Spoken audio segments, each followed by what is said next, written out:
Before we run across this bridge right toward the people who've been dropping bombs on us, anyone want to talk about a plan B? Well, you free to make yourself a new life right here in this room, Nick. Okay. All right, let's go.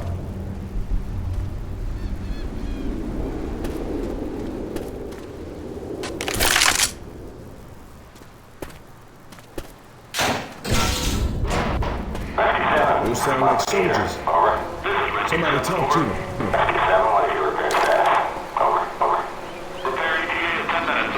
Did not copy.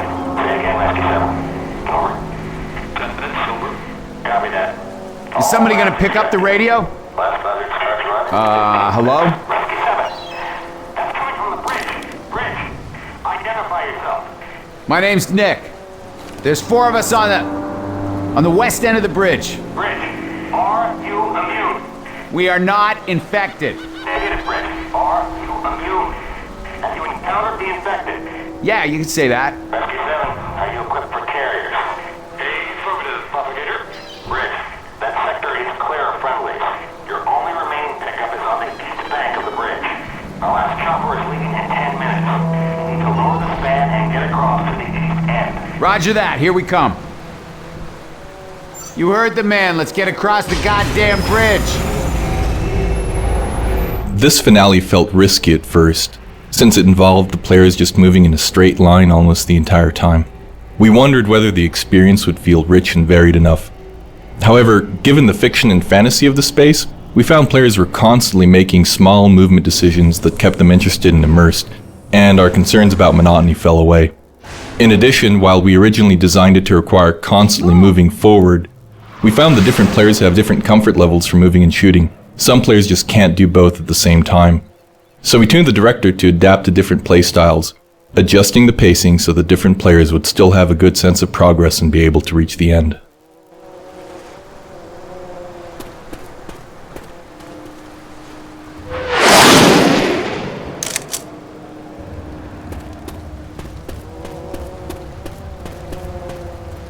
Molotov! Game assets are more likely to make it through production if they serve the game on multiple levels. Take this bridge ramp for example. Movement-wise, it acts as the starting gate. Audio-wise, it acts as the starting gun. Visually, it blocks and breaks up a potentially uninteresting view. Fictionally, the seizing malfunction and resulting loud bang make it clear that the players have attracted every infected on the bridge.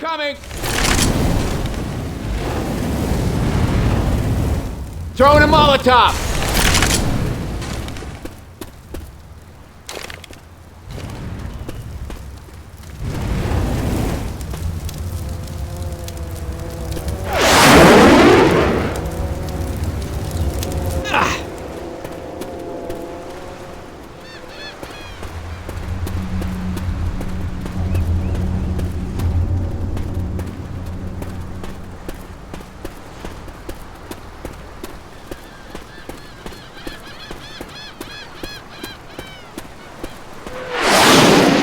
One of our most important tools for creating and evaluating environments was what we called the Left For Dictionary.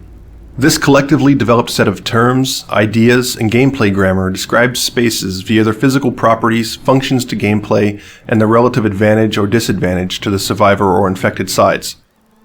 This provided the team with a shared language for types of gameplay spaces with examples such as capillary, close quarters, open space, funnel, king of the hill, etc.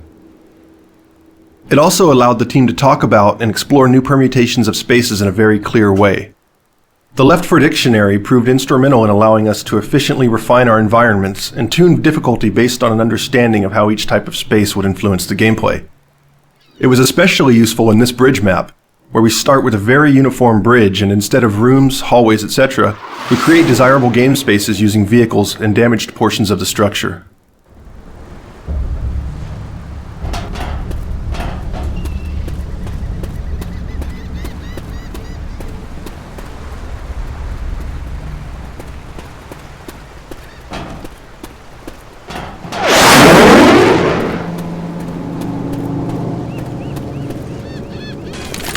Guns here. Most of the region where Left 4 Dead 2 is set is quite flat. There are few hills or changes in elevation. but maps without any elevation change can be monotonous both visually and in terms of gameplay. That's why this double-decker bridge was not only a visually strong set piece, it added the much-needed element of verticality to the campaign.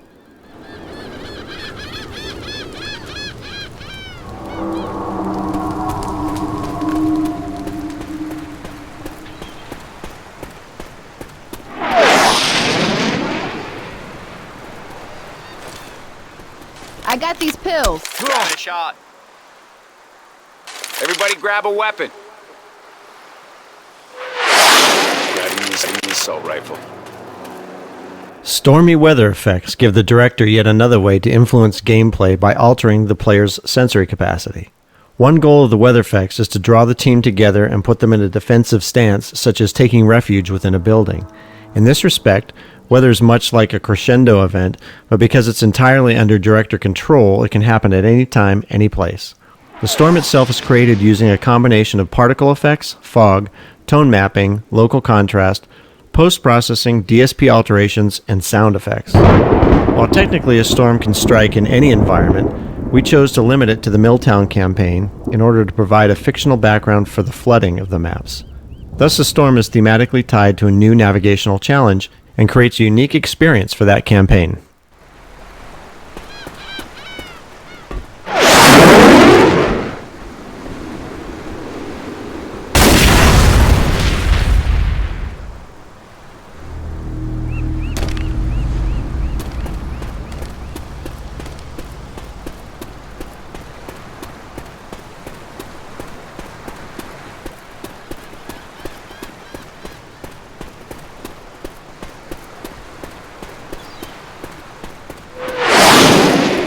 Ammo. Grabbing a shot.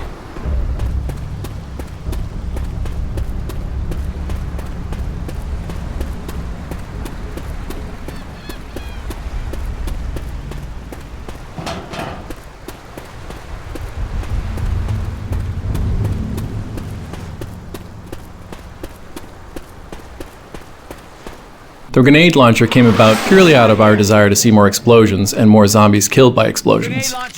We found that something interesting happened when we gave one of the 4 survivors a grenade launcher.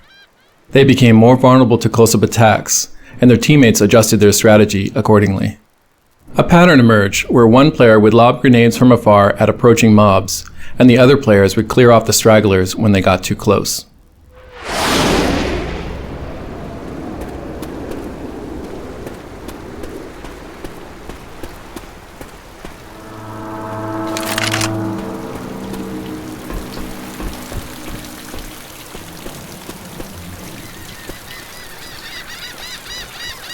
The new campaigns in Left 4 Dead 2 featured a great deal more water than in the original game. Therefore, it was a priority to improve our water rendering. One of the most important new pieces of technology enabled artists to paint water flow uniquely on each water surface. This allows us to make the water look like it's flowing in any direction we desire without any constraints.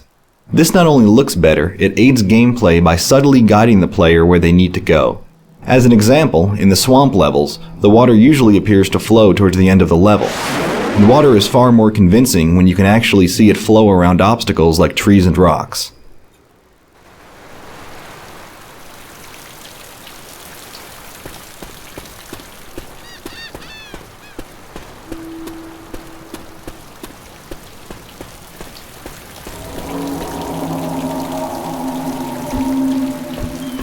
Traditionally, players were connecting to our multiplayer games by selecting a server with available player slots from a very big list.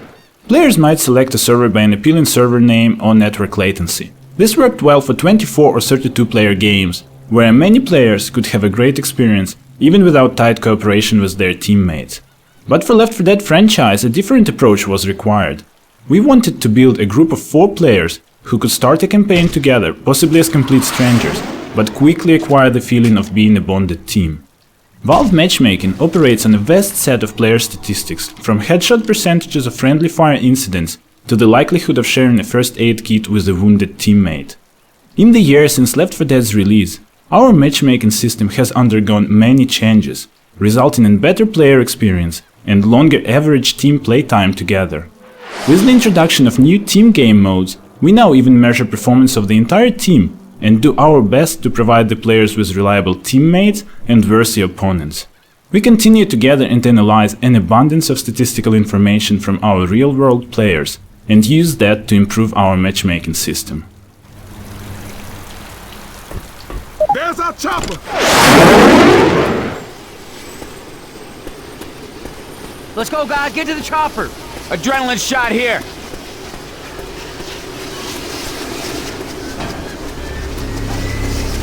Let's go. Get to the chopper.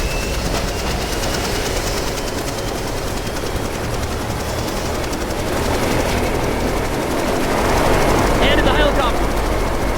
Get to the helicopter!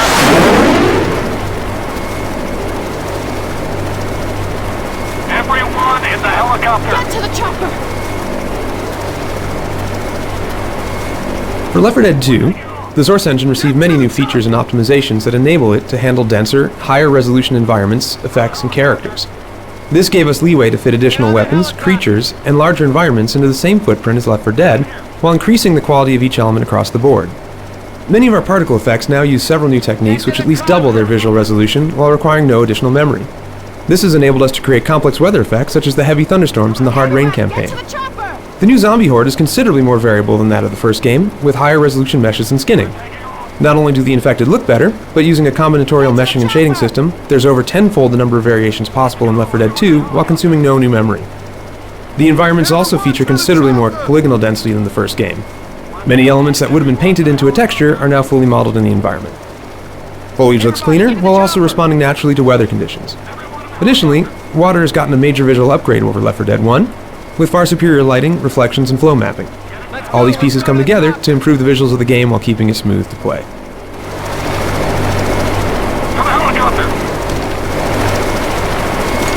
Get to the chopper. Get to the chopper! Let's go! Get to the helicopter!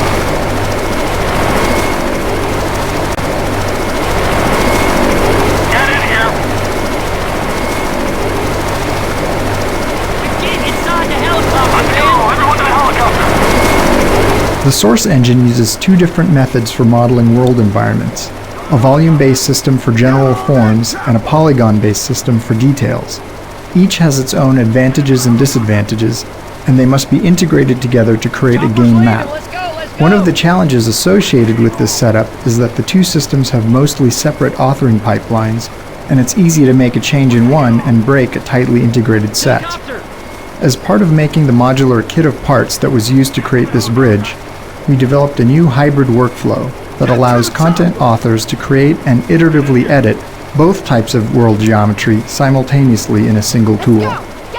The resulting modules are pre-optimized Lego blocks that can be fitted together, allowing the level designer to focus more on gameplay and less on modeling.